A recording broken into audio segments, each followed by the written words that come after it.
There's Nadal looking down at his strings as if he wanted to blame his strings for something. Well, I think it wasn't all of them. I think it was just the second cross string from the bottom he feels didn't perform on that shot. He'll single out strings if he feels that, that shot hasn't gone according to plan. I was sitting there with my popcorn about to watch the latest Star Wars, The Empire Strikes Back. Oh, That's an international blockbuster.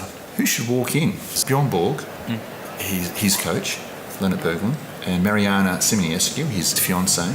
Well, it's funny, Buzz, because I actually saw them on the way there, and Bjorn told me that they were off to see a musical.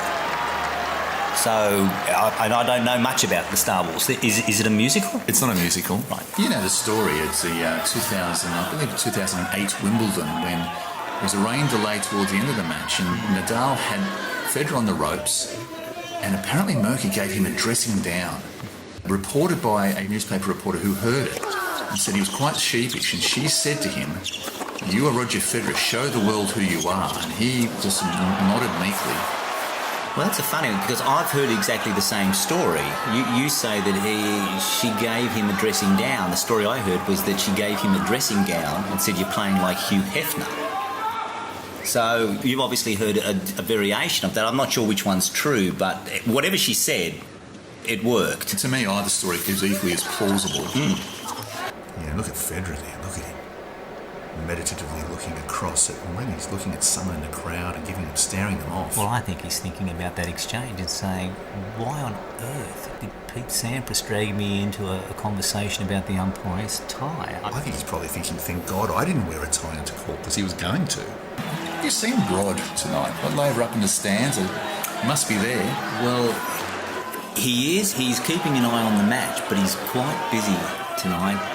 He's actually insisted on ushering people to their seats. So he's getting very tired, but he'll greet you. "My name's Rod Laver, this is my arena. Let me take you to your seat." And this is the sort of man Laver is, very humble. He's insisted on seating, I believe, is it a 15 or 16,000 seat capacity here, and Laver has personally taken every patron to their seat. No, that's what I love about Laver. He's more than a figurehead at this stadium. He's very hands-on. He's hands-on. And I believe he actually made the batter for the fish and chips that are in the... He does everything. Yeah. Absolutely everything has the touch of Laver about it, so that when you come and watch a match on Rod Laver Arena, you're not just watching a match on Rod Laver Arena, you're experiencing Laver in every way possible.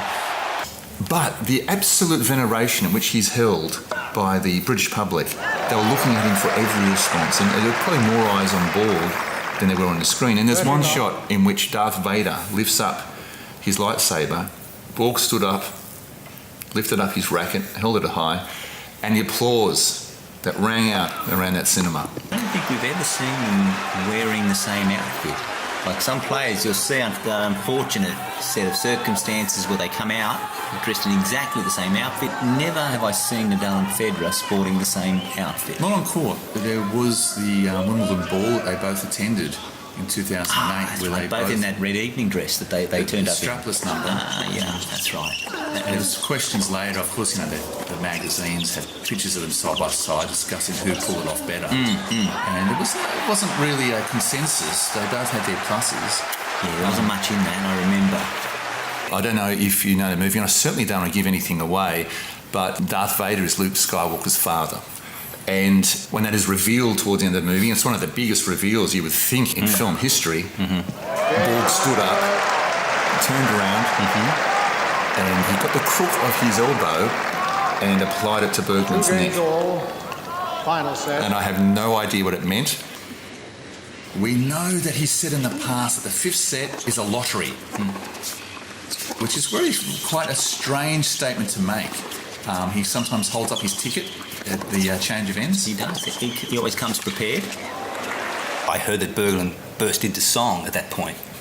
I think because he felt guilty that he'd told Bjorn that they were going to see a musical and he had to somehow provide the music. It may have dawned on Borg at that point, just when Darth Vader said, "I am your father," that it wasn't a musical.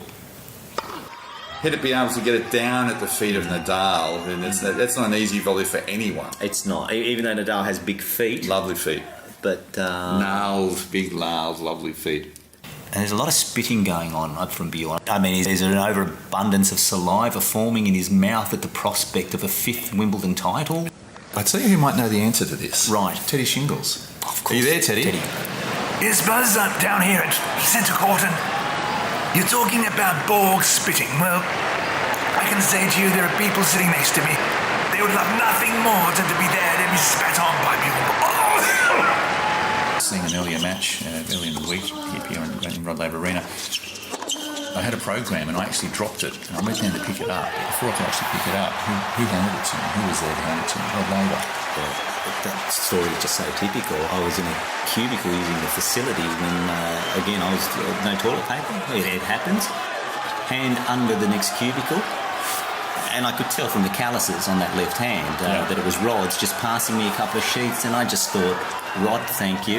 And I heard a hiccup, but I knew that it was Rod Laver. Yeah, of course he did. He didn't want to claim credit, and everyone has a Rod Laver story to tell. Box, there they go. Yes. And what a way this is to say goodbye from one of the greatest Wimbledon finals we've ever seen, Fantastic. Pierre. Although, just on a departing note there, I noticed that McEnroe made a point of bowing before Borg. Was it a little dig saying, okay, you may have won the trophy, but I got in first with the bow. I won the bow. I won the bow. Yeah. He gets bragging rights. Absolutely. Okay, interesting. We'll see if they take that up again next year. Let's see what happens.